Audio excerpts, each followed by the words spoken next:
En los últimos meses nuevamente se está hablando de la necesidad que tienen los pueblos indígenas de ser consultados previamente ante cualquier decisión política o gubernamental que afecte sus territorios o vida misma. Pero, exactamente, ¿qué es la consulta previa? Bueno, el derecho a la consulta previa es un derecho que está protegido en una norma de carácter internacional, como lo es el convenio 169 de la OIT, Organización Internacional del Trabajo, en la que se establece que todos los países suscriptores y que han ratificado dicho tratado, como es el caso del Perú, están obligados a consultar de manera previa a la implementación de cualquier tipo de medida de carácter administrativo, legislativo, programa, política que afecte la vida y el territorio de los pueblos indígenas. ¿Y en qué momento se debe, por ejemplo, realizar esta consulta previa?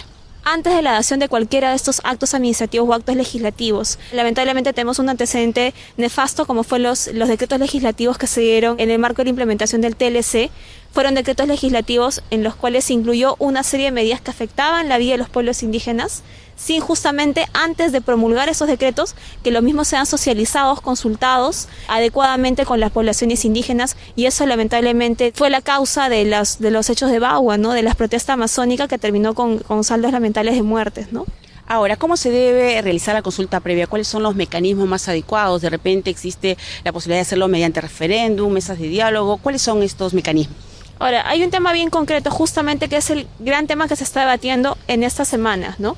El Perú ha ratificado el convenio 169, pero no ha sacado ninguna ley que permita implementar este convenio, lo que no significa que el mismo no sea obligatorio. Ya la OIT llamó la atención al gobierno peruano por no haber establecido estos mecanismos prácticos que permitan justamente hacer una consulta adecuada con los pueblos indígenas. En la actualidad está en discusión a nivel del Congreso y va a entrar en las próximas semanas al Pleno una ley de consulta, justamente que permita hacer operativo lo establecido en este convenio internacional.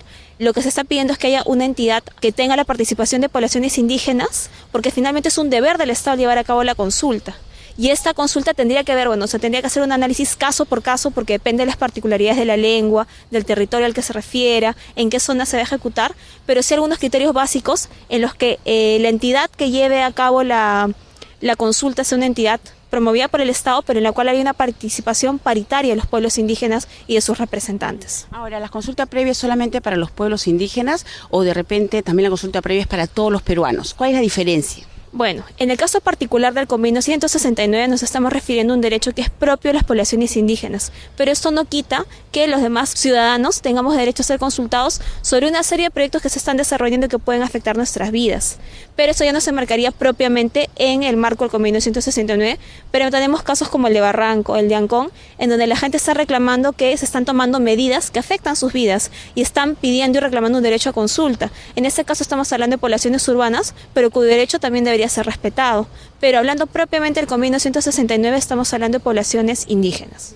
Usted señalaba de que hay varios proyectos que se están debatiendo en este momento, por ejemplo, en el Congreso, referidos a la consulta previa. Son proyectos, por ejemplo, de la Defensoría del Pueblo, también hay de la Comisión de Pueblos Indígenas y también de los propios indígenas. Este es el más importante. ¿Cuál es la diferencia? Bueno, a raíz de los hechos de Bagua se formó una mesa 3 que trabajó un proyecto consensuado entre el Poder Ejecutivo y las poblaciones amazónicas. Lamentablemente este proyecto no ha sido dado oficialmente al Congreso, pero este proyecto es la base para establecer la ley de manera adecuada. Este proyecto, que es resultado del trabajo de los amazónicos, también ha tenido últimamente aportes de las poblaciones andinas y yo creo que hay un hecho muy importante, es que se está logrando un proyecto consensuado. Por ejemplo, en los últimos años el Gobierno Nacional ha convocado audiencias y mesas de diálogo con las organizaciones y las autoridades.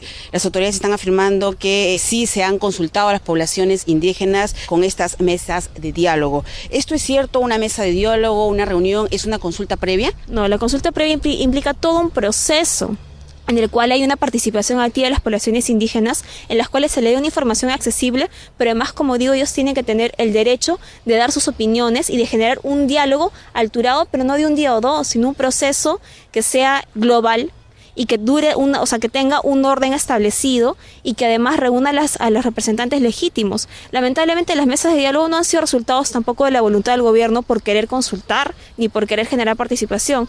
Muchas veces han sido resultados de un mal manejo, de una mala aplicación de las normas, que han detonado en conflictos sociales, que a su vez lo que han pedido o han terminado eso en el establecimiento de una mesa de diálogo, Y el otro tema es que muchos acuerdos de las mesas de diálogo ni siquiera se están cumpliendo. O sea, se genera una agenda, se firman una serie de acuerdos que nunca se implementan. Entonces, el proceso de consulta es un proceso que tiene varios momentos. Un momento de transmisión de la información en lengua materna, por ejemplo, en la población.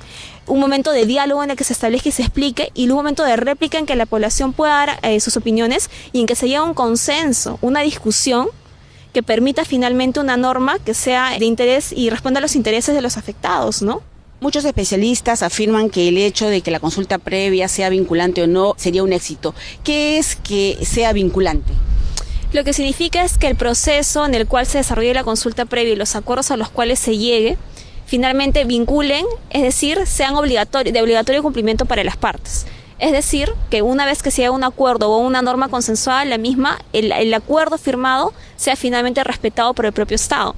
Lo decía, por ejemplo, con el ejemplo de las mesas de diálogo. Se han sentado los actores a discutir, pero finalmente muchas veces los acuerdos no son respetados. Lo que se está buscando es que el objetivo de la consulta es que se llegue a una propuesta consensuada de política, programa, norma, acto administrativo, pero que responda a los intereses de todos los actores. Y en ese sentido, que la decisión y la opinión de los pueblos indígenas sea tenida en cuenta y no sea simplemente un hecho formal, porque si no desvirtuaríamos el instrumento, no el derecho, se estaría afectando. Si uno consulta previamente es para que realmente la opinión de los pueblos indígenas sea tenida en cuenta, ¿no? Al momento, porque finalmente son decisiones que afectan sus vidas, sus territorios, y no nos referimos, un caso esencial y muy gráfico es el de la extracción de recursos naturales, pero nos referimos a políticas de educación, de salud, en las que también se pueden encontrar involucrados, y su opinión es la más importante porque finalmente son los destinatarios de las normas, ¿no? Y los que finalmente se ven afectados.